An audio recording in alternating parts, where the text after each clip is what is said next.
आइए बच्चों, अब देखते हैं एक extra topic, work energy theorem in presence of non conservative force.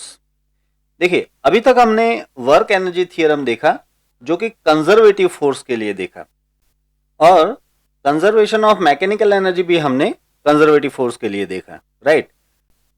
इसमें हमने बेसिकली ये दो इक्वेशन देखे।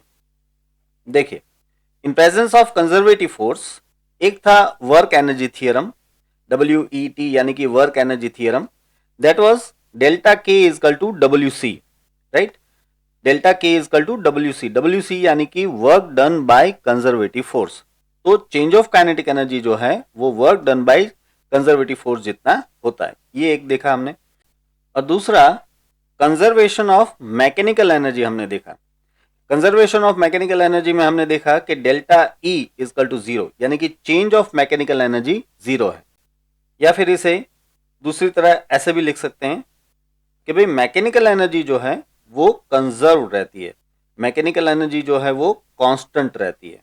इसी को कहते हैं कंजर्वेशन ऑफ मैकेनिकल एनर्जी। तो इन शॉर्ट, कंजर्वेटिव फोर्स में एक तो वर्क एनर्जी थ्योरम ओबे होता है जो कि delta K is equal to WC से मिलता है, और कंजर्वेशन ऑफ मैकेनिकल एनर्जी भी होता है जो कि delta E is equal to 0 या फिर कहें कि E is equal to constant से मिलता है। अब हम बात करते हैं कि अगर कंजर्वेटिव फोर्स के साथ नॉन कंजर्वेटिव फोर्स भी प्रेजेंट हो। देखिए, कंजर्वेटिव फोर्स यानी कि स्प्रिंग का फोर्स हो गया या फिर ग्रेविटेशनल फोर्स हो गया, तो ये सारे कंजर्वेटिव फोर्स है। और नॉन कंजर्वेटिव फोर्स जैसे कि फ्रिक्शन हो गया, एयर रेजिस्टेंस हो गया, तो ये सारे नॉन कंजर्वेटिव फोर्स है। तो अगर कंजर्वेटिव और नॉन कंजर्वेटिव फोर्स दोनों ही प्रेजेंट हो तो ऐसे में वर्क एनर्जी थ्योरम क्या होता है वो हमें देखना है। और साथ ही साथ कंजर्वेशन ऑफ मैकेनिकल एनर्जी तो नहीं होगा इसमें, क्योंकि कंजर्वेशन ऑफ मैकेनिकल एनर्जी तो सिर्फ कंजर्वेटिव फोर्स के लिए होता है। तो इस सिचुएशन में यानी कि कंजर्वेटिव और नॉन कंजर्वेटिव फोर्स दोनों प्रेजेंट हो, तब डेल्टा ई यानी कि चेंज ऑफ मैकेनिकल एनर्जी कितना होता है ये हमें यहां पे समझना है। देखिए, अगर कंजर्वेटिव फोर्स और नॉन कंजर्वेटिव फोर्स दोनों प्रेजेंट है तो ऐसे में इन presence of conservative and non-conservative force, the work energy theorem will be somewhat like this. Work energy theorem will be delta K is equal to WC plus WNC. यहाँ पे delta के तो आपको पता ही है, change of kinetic energy, WC यानी कि work done by conservative force, and WNC यानी कि work done bye non conservative force. देखिए, यहाँ पे जब सिर्फ कंजर्वेटिव फोर्स था तो आपने वर्क लिया था सिर्फ कंजर्वेटिव फोर्स का, यहाँ पे आपको कंजर्वेटिव फोर्स का वर्क और नॉन कंजर्वेटिव फोर्स का वर्क भी लेना पड़ेगा।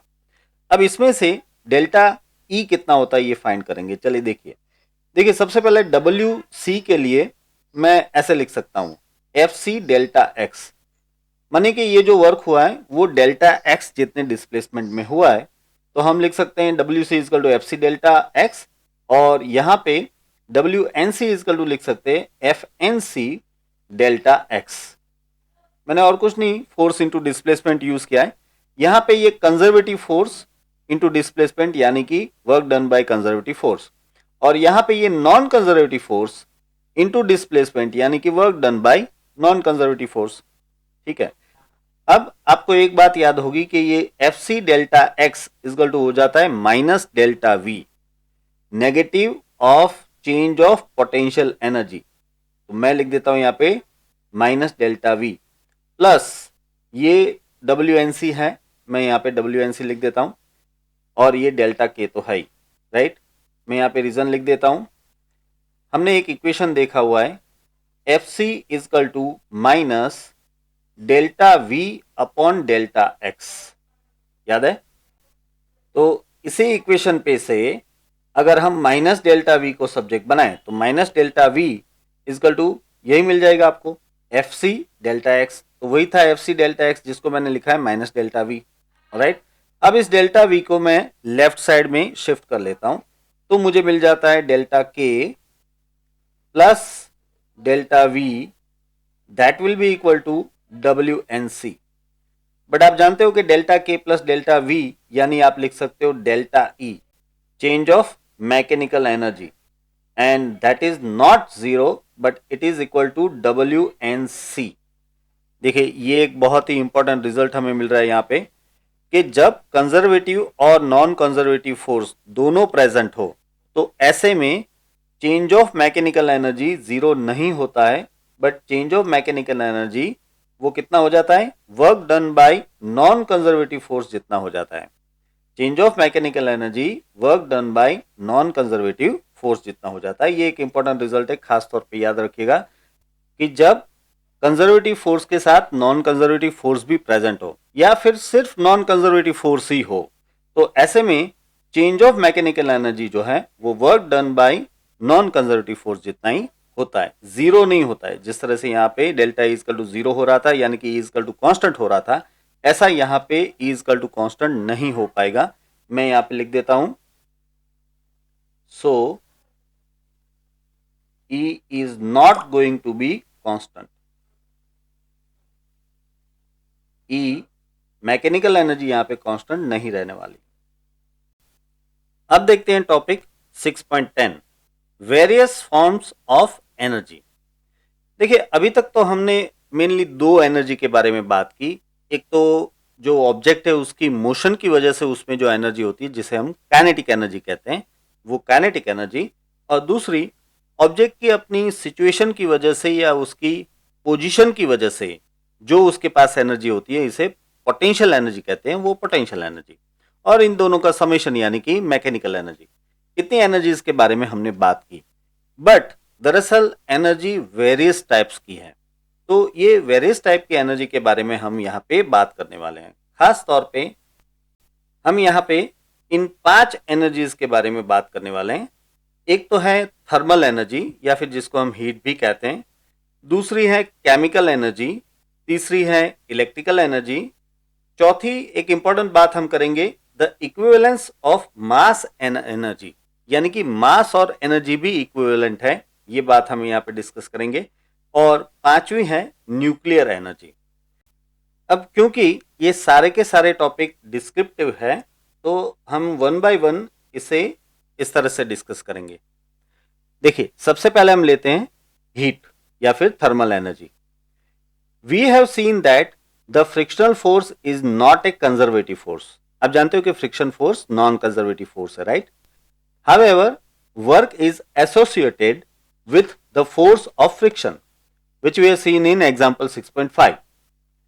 Let's say a block of mass m is sliding on a rough horizontal surface with a speed v0 and it comes to a halt over a distance x0. The work done by the force of kinetic friction small f over the distance x0 will be minus F X zero. देखिए but obvious सी बात है कि अगर कोई M मास का block we zero जितनी velocity से एक रफ हॉरिजॉन्टल सरफेस के ऊपर एक्स जीरो जितना डिस्टेंस कवर करता है तो ऑब्वियस सी बात है कि ऐसे में जो वर्क होगा वो फोर्स इंटू डिस्प्लेसमेंट यानी कि एफ इंटू एक्स जीरो होगा। बट क्योंकि एफ और एक्स जीरो की डायरेक्शन अपोजिट रहेगी इसलिए इसमें माइनस आएगा, राइट? आप जानते हो कि फ्रिक्शन फोर्स जो है वो हमेशा मोशन की अपोजिट डायरेक्शन में रहता है। तो जो मोशन हुई है वो एक्स जीरो जितनी हुई है फ्रंट साइड में, जबकि फ्रिक्शन लगा है वो बैक साइड में लगा होगा। That's why the work done will be minus F X zero. Now by the work energy theorem we can say 1/2 mv0 square is equal to fx0. If we confine our scope to mechanics, we would say that kinetic energy of the block is lost due to the frictional force. देखिए इस situation के लिए अगर हम work energy theorem लेते हैं तो आप जानते हो कि वर्क एनर्जी थ्योरम क्या है, delta K is equal to W, right? अब डेल्टा के हमारे केस में क्या होगा, delta K is final kinetic energy minus initial, ठीक है ना? अब फाइनल काइनेटिक एनर्जी तो जीरो हो जाएगी क्योंकि लास्ट में तो ये ब्लॉक रेस्ट पे आ जाता है, होल्ड पे आ जाता है, तो फाइनल काइनेटिक एनर्जी जीरो। तो इनिशियल काइनेटिक एनर्जी जो है वो होगी 1/2 mv0 स्क्वायर, यानी कि डेल्टा के जो है वो हो जाएगा माइनस 1/2 mv0 स्क्वायर।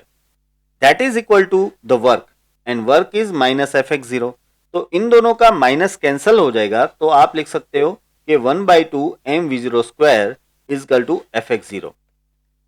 अब अगर हम मैकेनिक्स के तौर पे देखें तो हमें यहाँ पे क्लियरली दिख रहा है कि जो काइनेटिक एनर्जी थी वो पूरी की पूरी यूज हो गई या फिर कहें कि वेस्ट हो गई। कहाँ पे?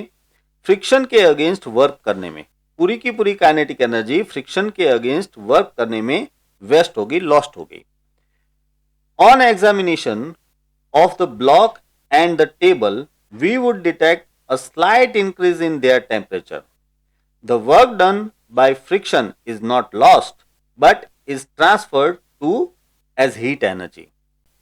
यानी कि अगर हम थोड़ा सा एग्जामिनेशन करें तो ये जो ब्लॉक है और जो टेबल है उसकी सरफेस का टेम्परेचर थोड़ा सा इंक्रीज हो गया होगा, राइट। इसका मतलब क्या हुआ कि फ्रिक्शन के अगेंस्ट जो वर्क हुआ वो वर्क दरअसल लॉस्ट नहीं हुआ है, वेस्ट नहीं हुआ है, वो ट्रांसफर हो गया है हीट एनर्जी में। इसमें ट्रांसफर हो गया है हीट एनर्जी में, राइट। तो इसका मतलब कि जो ब्लॉक की काइनेटिक एनर्जी थी वो काइनेटिक एनर्जी फ्रिक्शन के अगेंस्ट वर्क करने में चलेगी, लेकिन फ्रिक्शन के अगेंस्ट ये जो वर्क है वो दरअसल उसका टेम्परेचर राइज करने में या फिर कहें कि उसकी हीट एनर्जी राइज करने में यूटिलाइज हो गई है। तो इस तरह से काइनेटिक एनर्जी से आपको हीट एनर्जी मिली। तो ये एनर्जी का क्लियर कट कन्वर्जन आपको दिख रहा है। This raises the internal energy of the block and the table. इससे यानी कि जो हीट एनर्जी प्रोड्यूस हुई है उससे ब्लॉक और टेबल की जो इंटरनल एनर्जी है वो दरअसल बढ़ती है।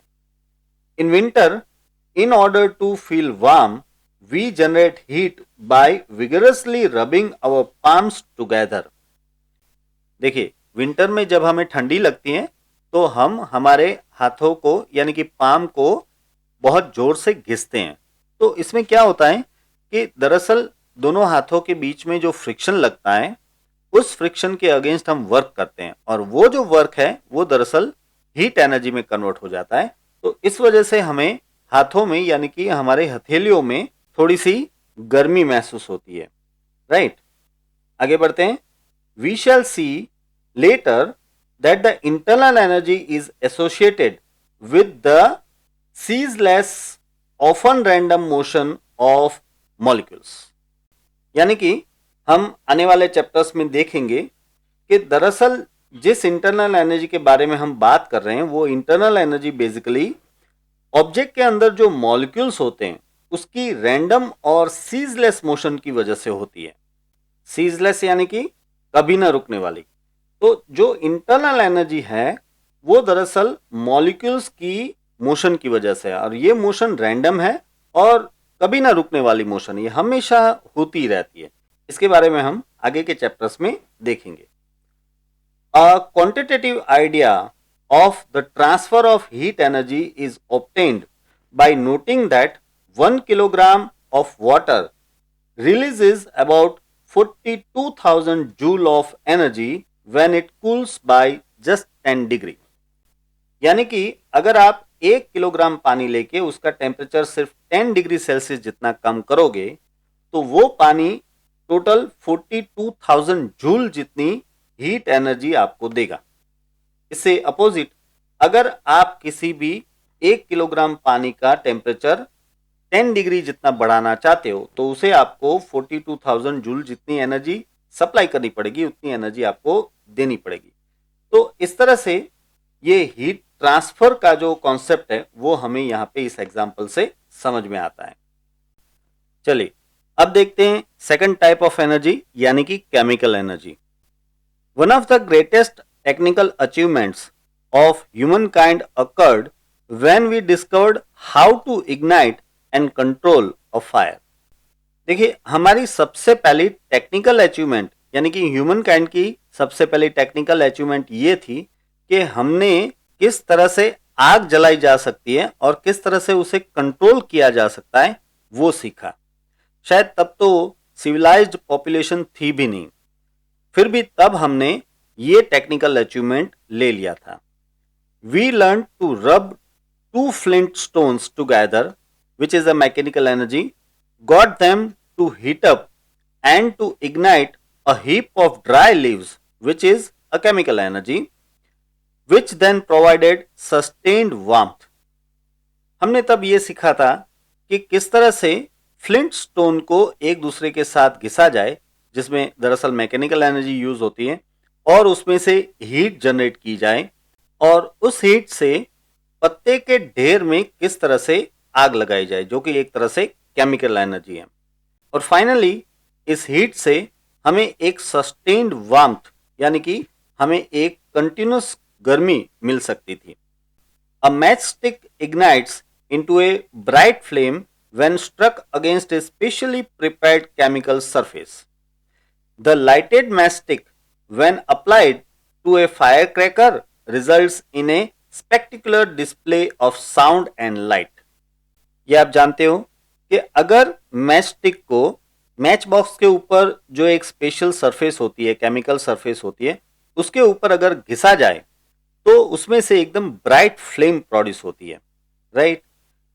इस ब्राइट फ्लेम को अगर हम किसी फायर क्रैकर के ऊपर अप्लाई करें तो उससे एक स्पेक्टिकुलर साउंड और लाइट का डिस्प्ले हम देख पाते हैं। तो ये जो सारे एग्जाम्पल्स थे वो दरअसल केमिकल एनर्जी के ही रिजल्ट थे। अगर एक फायर क्रैकर को आप जलाते हो तो आप जलाने में तो थोड़ी सी ही एनर्जी यूज करते हो, फिर भी जो साउंड और लाइट प्रोड्यूस होती है वो तो ट्रेमेंडस होती है। इसकी वजह यह है कि आप उसे जब इग्नाइट करते हो, फायर क्रैकर को जब इग्नाइट करते हो, तब उसके अंदर ट्रेमेंडस केमिकल एनर्जी भरी पड़ी है, और उस केमिकल एनर्जी का ही रिजल्ट आपको मिलता है साउंड और लाइट के फॉर्म में। इवन आप कोई भी दूसरा बॉम्ब ले लो, राइट? न्यूक्लियर बॉम्ब को छोड़ दो, बाकी जितने भी बॉम्ब है उन सभी बॉम्ब में दरअसल यही होता है कि एक केमिकल एनर्जी का कन्वर्जन जो है वो लाइट और साउंड के फॉर्म में होता है। इसी तरह से अगर हमने दिया सलाई मैस्टिक अगर आपने घिसी है तो आप उसमें थोड़ी सी एनर्जी यूज करते हो, लेकिन फिर भी उसमें से एकदम ब्राइट फ्लेम प्रोड्यूस होती है, तो वो ट्रेमेंडस एनर्जी है।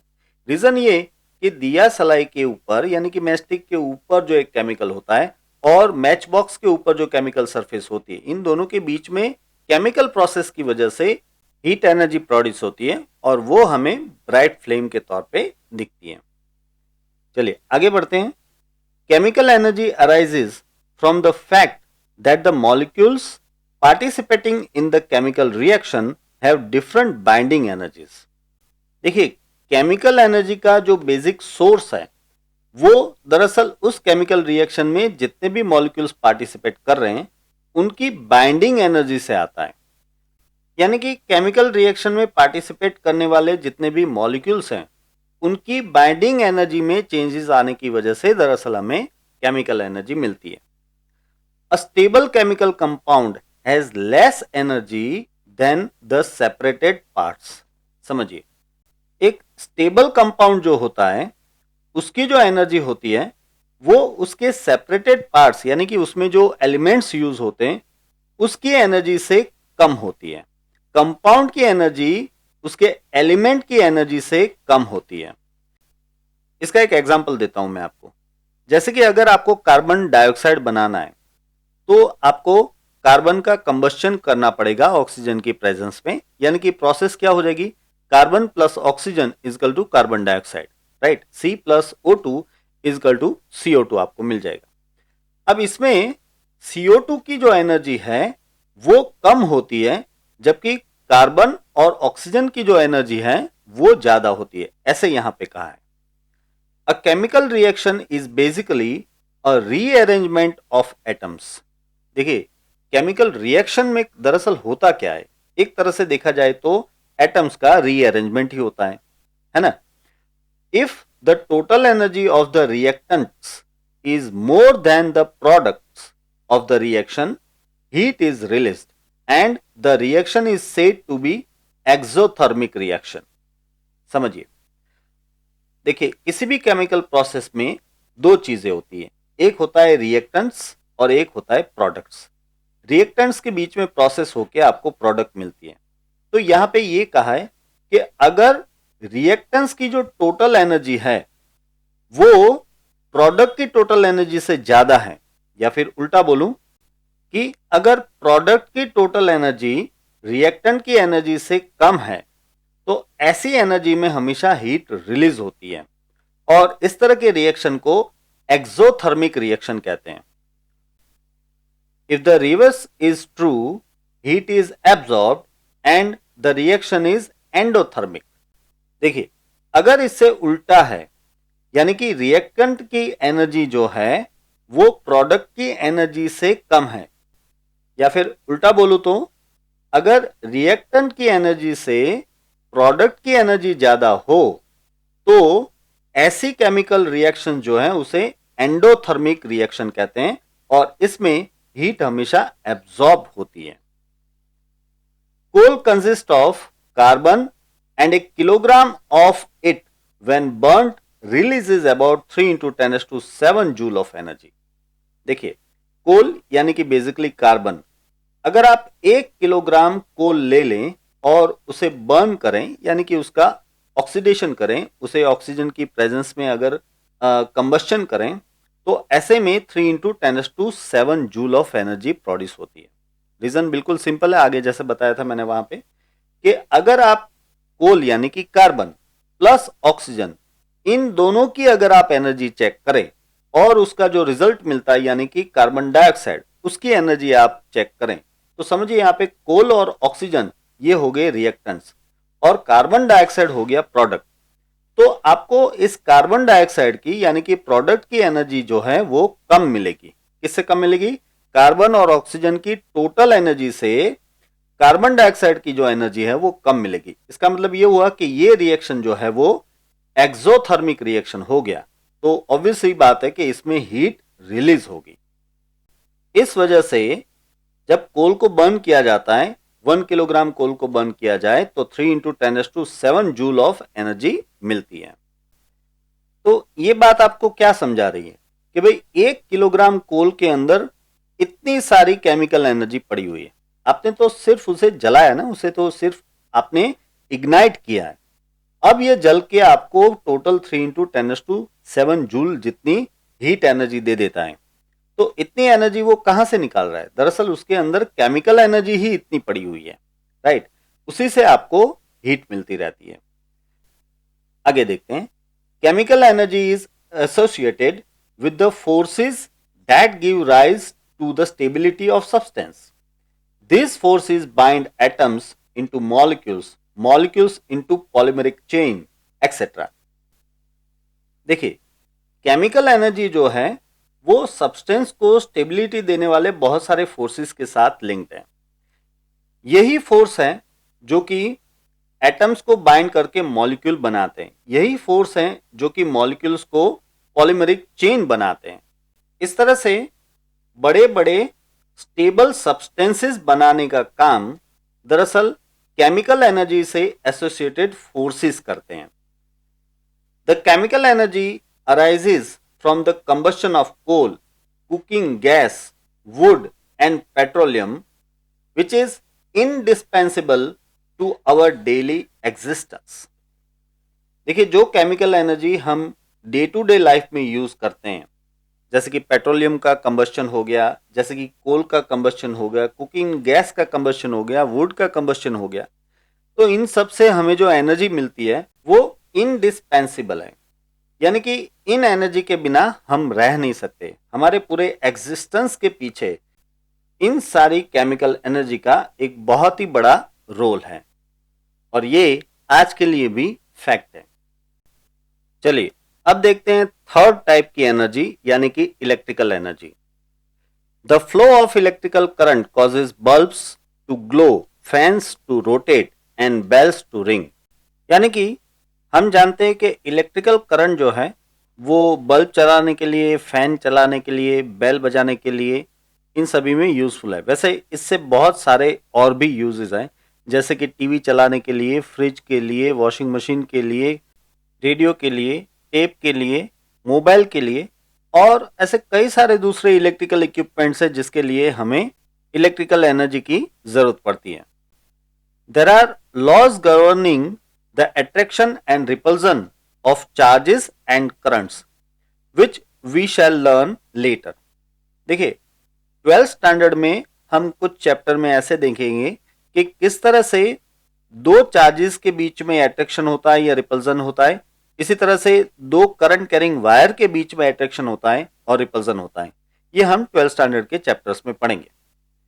Energy is associated with an electrical current. An urban Indian household consumes about 200 joule of energy per second on an average. देखिए, ये तो हम जानते ही हैं कि इलेक्ट्रिक करंट के साथ कुछ एनर्जी एसोसिएटेड है और उसी से ये सारी चीजें मीन्स कि हमारे सारे इलेक्ट्रिकल इक्विपमेंट्स काम करते हैं. एवरेजली अगर देखा जाए तो एक urban Indian house about 200 joule of energy पर सेकंड यूज करता है. हर एक सेकंड में near about 200 joule of energy use करता है एवरेजली देखा जाए तो आप सोचिए कि कितनी बड़ी एनर्जी है. इससे हमें पता चलता है कि इलेक्ट्रिकल एनर्जी हमारी डे टू डे लाइफ का कितना इंपॉर्टेंट पार्ट है. वैसे ये आप जानते भी हो, कहने की जरूरत नहीं है कि अगर सिर्फ 2 दिन भी लाइट चली जाए तो हमारा पूरा डे टू डे रूटीन बदल जाता है, हमारी पूरी लाइफ बदल जाती है. तो इस तरह से इलेक्ट्रिकल एनर्जी हमारे जीवन का एक अभिन्न अंग है. अब देखते हैं number 4, the equivalence of mass and energy. बच्चों, ये एक बड़ा ही जबरदस्त टॉपिक है. आपने कभी सोचा भी नहीं होगा कि मास और एनर्जी इक्विवेलेंट है, यानी कि किसी भी सब्सटेंस में से उसका कुछ मास यूज करके आप एनर्जी बना सकते हो, एनर्जी में कन्वर्ट कर सकते हो. चलिए देखते हैं. Till the end of the 19th century, physicists believed that in every physical and chemical processes, the mass of an isolated system is conserved. देखिए 19th century तक तो सारे साइंटिस्ट ये मानते थे कि किसी भी फिजिकल प्रोसेस या केमिकल प्रोसेस में जो मास है वो कंजर्व रहता है, यानी कि मास है वो कांस्टेंट रहता है. Matter might change it's phase.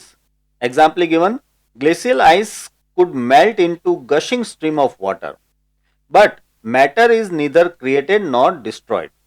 समझिए, देखिए मैटर अपना फेस चेंज कर सकता है, जैसे कि आइस में से वाटर बन सकता है, वाटर में से स्टीम बन सकता है, राइट. तो ये फेस चेंज हुआ, लेकिन इसमें मास नहीं बदलता. इसकी वजह यह है कि मैटर जो है वो ना तो क्रिएट किया जा सकता है ना तो डिस्ट्रॉय किया जा सकता है.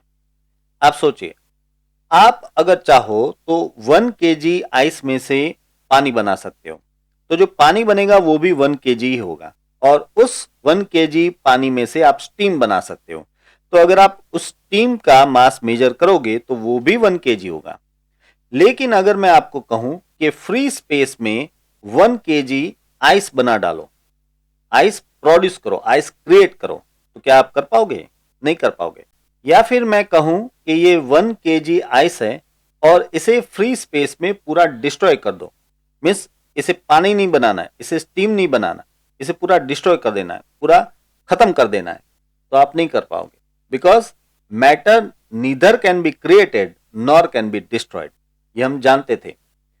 But Albert Einstein however showed that matter and energy are equivalent and are related by the relation E is equal to mc square, where c is the speed of light in vacuum, which is approximately 3 into 10 raised to 8 meter per second. लेकिन Einstein ने यह बताया कि मास और energy एक दूसरे के equivalent है, यानी कि मास का कन्वर्जन आप एनर्जी में कर सकते हो, यानी कि मैटर का कन्वर्जन आप एनर्जी में कर सकते हो. अब मैटर कौन सा? कोई भी, सॉलिड, लिक्विड, गैस, प्लाज्मा, कुछ भी ले लो आप, उसका कन्वर्जन आप एनर्जी में कर सकते हो. और इतना ही नहीं कहा, आइंस्टाइन ने इसका इक्वेशन भी दे दिया, E is equal to mc square. देखिए ये जबरदस्त इक्वेशन है, ऐसा इक्वेशन आपने कभी नहीं देखा होगा, क्योंकि एक तरफ मास है और एक तरफ एनर्जी है. ये बता रहा है कि m मास को E जितनी एनर्जी में कन्वर्ट कर सकते हैं, जहां पे E is equal to mc square होता है, और c जो है वो स्पीड ऑफ लाइट है, which is 3 into 10 raised to 8 metre per second in vacuum, right. इसका मतलब ये हुआ कि अगर आप 1 kg मास ले लो, किसका मास?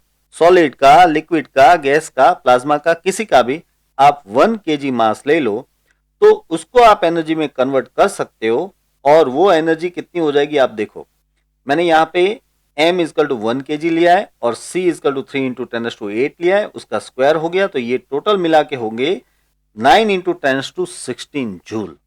यानी कि 1 kg मास में से आप 9 into 10⁻16 joule of energy produce कर सकते हो, ऐसा ये इक्वेशन कह रहा है। इसीलिए ये इक्वेशन बहुत ही फेमस इक्वेशन है। ये आपने कई जगह पे देखा होगा, सुना होगा, पढ़ा होगा। तो इसकी वजह यह है कि ये इक्वेशन एक जबरदस्त एनर्जी की वैल्यू दे रहा है आपको। सिर्फ 1 kg मास में से 1 kg लिक्विड, सॉलिड, गैस कुछ भी ले लो, उसमें से आप 9 into 10⁻16 joule of energy produce कर सकते हो। ये एनर्जी कितनी है ये मैं आपको समझाता हूं। देखिए, this is equivalent to the annual electrical output of a large 3000 megawatt power generating station. समझिए आप, ये एनर्जी कितनी है पता है? कोई एक पावर स्टेशन जो कि 3000 मेगावाट का पावर स्टेशन हो, वो एक साल में जितनी इलेक्ट्रिकल एनर्जी आपको देता है उतनी एनर्जी हुई है। अब समझिए ये कितनी बड़ी एनर्जी है। मैं आपको एक और एग्जांपल देता हूं। देखिए, सरदार सरोवर नर्मदा योजना जो है, सरदार सरोवर नर्मदा डैम जो है, उसके ऊपर जो पावर स्टेशन लगा हुआ है वो हमें 1500 मेगावाट देता है। कितना? 1500 मेगावाट। यानी कि सरदार सरोवर डैम के ऊपर जो पावर प्लांट लगा है वो जब 2 साल में जितनी एनर्जी प्रोड्यूस करेगा उतनी एनर्जी सिर्फ 1 kg मास में से आप प्रोड्यूस कर सकते हो, विच इज 9 इंटू 10⁻16 जूल। तो आप समझ सकते हो कि ये इक्वेशन अपने आप में कितना इंपॉर्टेंट इक्वेशन है और ये एनर्जी अपने आप में कितनी बड़ी एनर्जी है। अब देखते हैं fifth, nuclear energy, the most destructive weapon made by man. The fission and the fusion bombs are manifestations of the above equivalence of mass and energy, which is given in the equation E is equal to mc square. देखिए, आपने atom bomb और hydrogen bomb का नाम तो सुना ही होगा। Atom bomb वो fission के प्रिंसिपल पे काम करता है और हाइड्रोजन बॉम्ब जो है वो फ्यूजन के प्रिंसिपल के ऊपर काम करता है। और आप जानते हो कि ये दोनों मोस्ट डिस्ट्रक्टिव वेपन्स हैं। ये दरअसल हमने आगे के टॉपिक में यानी कि मास एनर्जी इक्विवेलेंस के टॉपिक में जो इक्वेशन देखा है इक्वल टू mc स्क्वायर, उसी का यूज करके बनाए गए बॉम्ब्स हैं। On the other hand, the explanation of the life nourishing energy output of the sun is also based on the above equation. In this case, effectively 4 light hydrogen nuclei fuse to form a helium nucleus whose mass is less than the sum of the masses of the reactants. This mass difference, called the mass defect delta m, is the source of energy, that is delta mc square. देखिए, इसकी opposite side अगर हम discuss करें तो जो most life nourishing energy है, जो कि सोलर एनर्जी है, सन से हमें जो मिलती है, वो भी दरअसल इसे इक्वेशन यानी कि E is equal to mc square equation, या फिर कहें कि आप ऐसे भी लिख सकते हो E is equal to delta mc square equation के ऊपर ही बेस्ड है। दरअसल इसमें होता यह है कि 4 लाइट हाइड्रोजन न्यूक्लियाई एक दूसरे में फ्यूज होके एक हीलियम न्यूक्लियस बनाते हैं। अब इस हीलियम न्यूक्लियस का जो मास है वो इन चारों हाइड्रोजन न्यूक्लियस के टोटल मास से कम होता है। ये जो मास कम आ रहा है इसे कहते हैं मास डिफरेंस या फिर कहते हैं मास डिफेक्ट डेल्टा एम। यानी कि रिएक्टेंट्स के टोटल मास से प्रोडक्ट का जो टोटल मास है वो कम होता है। तो अब ये मास गया कहां? दरअसल आइंस्टाइन के equation E is equal to mc square या फिर कहें कि E is equal to delta mc square equation के अनुसार ये जितना मास कम हुआ उतनी एनर्जी यानी कि डेल्टा mc स्क्वायर जितनी एनर्जी इस प्रोसेस में प्रोड्यूस होती है, और वही दरअसल सोलर एनर्जी है। सोलर एनर्जी और कुछ भी नहीं, दरअसल 4 हाइड्रोजन न्यूक्लियस के फ्यूज होने की वजह से जो मास डिफेक्ट प्रोड्यूस होती है उस मास डिफेक्ट के इक्विवेलेंट डेल्टा mc स्क्वायर जितनी जो एनर्जी प्रोड्यूस होती है वो है सोलर एनर्जी। यहां पे ऑब्वियस सी बात है कि पूरे सन में बहुत ही सारे हाइड्रोजन न्यूक्लियस हैं। अब इन सभी का फ्यूजन एक ही टाइम पे नहीं हो पाता, ऑब्वियस है। तो इस वजह से जैसे जैसे हाइड्रोजन न्यूक्लियस का फ्यूजन होके हीलियम न्यूक्लियस बनता जाता है वैसे वैसे एनर्जी प्रोड्यूस होती जाती है। और पूरे सन में हाइड्रोजन की अमाउंट इतनी बड़ी है कि ये प्रोसेस 10⁹ ईयर्स से चालू है और अभी भी 10⁹ ईयर्स तक चलती रहेगी, फिर भी ये हाइड्रोजन पूरा खत्म नहीं होगा। तो जब तक सन में हाइड्रोजन न्यूक्लियस है तब तक उसका फ्यूजन होके हीलियम बनता रहेगा। हर 4 हाइड्रोजन न्यूक्लियस के फ्यूजन से mass defect delta M produce होगी और उसके अनुरूप डेल्टा एम सी स्क्वायर जितनी एनर्जी सोलर एनर्जी के फॉर्म में हमें मिलती रहेगी। तो ये पूरी जो बात हमने की सन के बारे में, वो दरअसल फ्यूजन की बात थी। अब बात करते हैं फिशन की। In fission a heavy nucleus like uranium 92 uranium 235, देखिए यूरेनियम के बहुत सारे आइसोटॉप्स हैं, उसमें से 92 यूरेनियम 235 को ही लेना पड़ता है। So heavy nucleus like uranium is split by a neutron into lighter nuclei. Once again, the final mass is less than the initial mass and the mass difference translates into energy, which can be tapped to provide electrical energy as in nuclear power plant, that is controlled nuclear fission, or can be employed in making nuclear weapons, that is uncontrolled nuclear fission। देखिए ये जो पूरी बात है वो fission की है। Uranium जैसे हैवी न्यूक्लियस के ऊपर अगर हम न्यूट्रॉन बम्बार्ड करें तो ये यूरेनियम स्प्लिट हो जाता है और लाइटर न्यूक्लियाई में कन्वर्ट हो जाता है, यानी कि उसके 2 टुकड़े हो जाते हैं और लाइटर न्यूक्लियर बन जाता है। अब इस प्रोसेस में भी जो फाइनल मास है, यानी कि जो प्रोडक्ट का मास है, वो उसके इनिशियल मास यानी कि रिएक्टेंट के मास से कम होता है। अगेन रिएक्टेंट के मास से प्रोडक्ट का मास यहाँ पे कम होता है। तो यहाँ भी ये जो मास डिफरेंस आता है वो दरअसल डेल्टा एमसी स्क्वायर इक्वेशन के अनुरूप एनर्जी में कन्वर्ट हो जाता है। यानी कि इस फिशन की प्रोसेस में यूरेनियम को आपने न्यूट्रॉन से स्प्लिट किया, इस प्रोसेस में भी डेल्टा एमसी स्क्वायर जितनी आपको एनर्जी मिलती है। अब इस एनर्जी को आप इलेक्ट्रिकल एनर्जी बनाने के लिए यूज कर सकते हैं न्यूक्लियर पावर प्लांट में।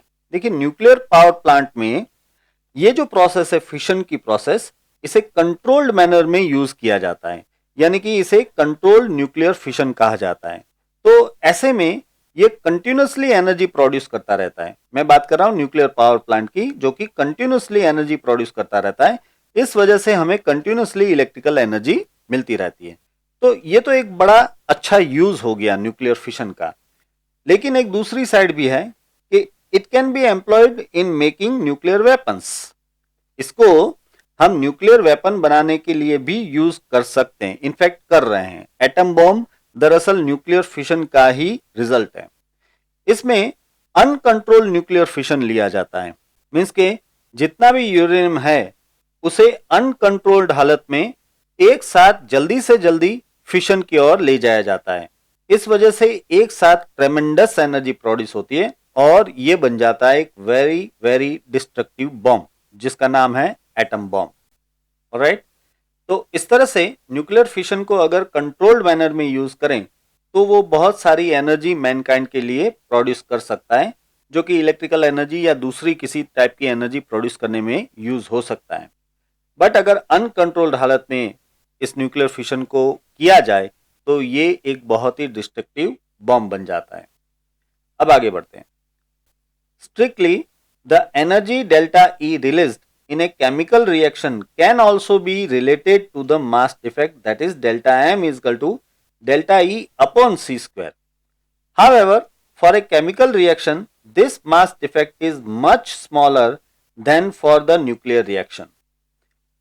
देखिए हम केमिकल रिएक्शन में भी मास डिफेक्ट डेल्टा एम देख सकते हैं, यानी कि रिएक्टेंट के मास से प्रोडक्ट का मास कम हो रहा हो, ऐसी प्रोसेस हम देख सकते हैं और उसमें जो मास डिफेक्ट है उस मास डिफेक्ट से हमें एनर्जी मिल सकती है। बट केमिकल रिएक्शन में जो मास डिफेक्ट प्रोड्यूस होती है वो न्यूक्लियर रिएक्शन के मास डिफेक्ट से बहुत ही कम होती है। इस वजह से इसमें जो एनर्जी प्रोड्यूस होती है, मास डिफेक्ट से जो एनर्जी प्रोड्यूस होती है वो बहुत ही कम होती है, जबकि केमिकल प्रोसेस से जो एनर्जी प्रोड्यूस होती है वो दरअसल बहुत ही ज्यादा होती है। Table 6.3 lists the total energies of a variety of events and phenomena। अब हम एक टेबल देखेंगे जिसमें बहुत सारी अलग अलग इवेंट्स में प्रोड्यूस होने वाली एनर्जी की वैल्यू आपको दी गई है, जिससे आपको पता चलेगा कि रिलेटिवली इसकी एनर्जी कितनी ज्यादा है या कितनी कम है। देखिए यहाँ पे इवेंट का डिस्क्रिप्शन है और यहाँ पे इवेंट में प्रोड्यूस होने वाली एनर्जी दी गई है। चलिए देखते हैं। देखिए बिग बैंग की एनर्जी 10⁻68 जूल है। Radio energy emitted by the galaxy during its life time is 10⁻55 joule. Rotational energy of the milky way, यानी कि जो रोटेशनल काइनेटिक एनर्जी है मिल्की वे की, वो 10⁻52 जूल है। Energy released in supernova explosion is 10⁻44 joule. Oceans hydrogen in fusion, यानी कि ocean में जितना हाइड्रोजन है उसका अगर फ्यूजन किया जाए तो हमें 10⁻34 जूल जितनी एनर्जी मिल सकती है। रोटेशनल एनर्जी ऑफ अर्थ, यानी कि अर्थ की जो रोटेशनल काइनेटिक एनर्जी है वो भी अगर हम कैलकुलेट करें तो 10⁻29 जूल है। Annual solar energy incident on earth, earth के ऊपर सन में से ईयरली जो एनर्जी आपको मिलती है वो है 5 × 10⁻24 joule. Annual wind energy dissipated near earth surface, earth surface के आसपास पूरे साल भर जो विंड एनर्जी प्रोड्यूस होती रहती है वो है 10⁻22 जूल। इसलिए इस एनर्जी को यूटिलाइज करने के लिए हम विंड वैन हर एक जगह पे लगा रहे हैं। फिर annual global energy uses by human, यानी कि ग्लोबली एक साल में ह्यूमन बीइंग जितनी एनर्जी यूज करता है वो है 3 × 10⁻20 जूल। आप सोचिए कितनी बड़ी अमाउंट है ये, 3 × 10⁻20 joule. Annual energy dissipated by the tides is 10⁻20 joule. इसलिए हम इस टाइडल एनर्जी से एनर्जी प्रोड्यूस करने के लिए जनरेटर्स लगा रहे हैं। Energy release of 15 megaton fusion bomb, energy from 15 megaton of fusion bomb that is 10⁻7 joule. Annual electrical output of large generating plant that is 10⁻16 joule. एक साल में कोई बड़ा इलेक्ट्रिकल जनरेटर प्लांट हो तो वो जो एनर्जी प्रोड्यूस करता है वो है 10⁻16 जूल। थंडरस्टॉर्म, थंडरस्टॉर्म की एनर्जी है 10⁻15 joule. Energy released in burning 1000 kilo of coal, अगर आप 1000 किलोग्राम कोल जला दें तो उसमें जो एनर्जी प्रोड्यूस होती है वो है 3 × 10⁻10 joule. Kinetic energy of large jet aircraft, एक बड़े जेट एयरक्राफ्ट की काइनेटिक एनर्जी 10⁻9 जूल है। Energy released in burning 1 litre of gasoline is 3 × 10⁻7 joule. Daily food intake of human adult is 10⁻7 joule. एक दिन में एक एडल्ट ह्यूमन जो energy consume करता है, जो फूड के तौर पे कंज्यूम करता है, वो भी 10⁻7 जूल जितनी है। Work done by human heart per beat is 0.5 joule. Turning this page is 10⁻³ joule. अगर आप इस पेज को टर्न करते हो तब जो एनर्जी यूज होती है वो सिर्फ 10⁻³ जूल है। फ्ली हॉप, यानी कि किसी कीड़े का जंप लगाना, इसमें जो एनर्जी यूज होती है वो 10⁻7 जूल है। Discharge of a single neutron, एक सिंगल न्यूट्रॉन, एक न्यूट्रॉन का डिस्चार्ज होने से 10⁻10 जूल ऑफ एनर्जी प्रोड्यूस होती है।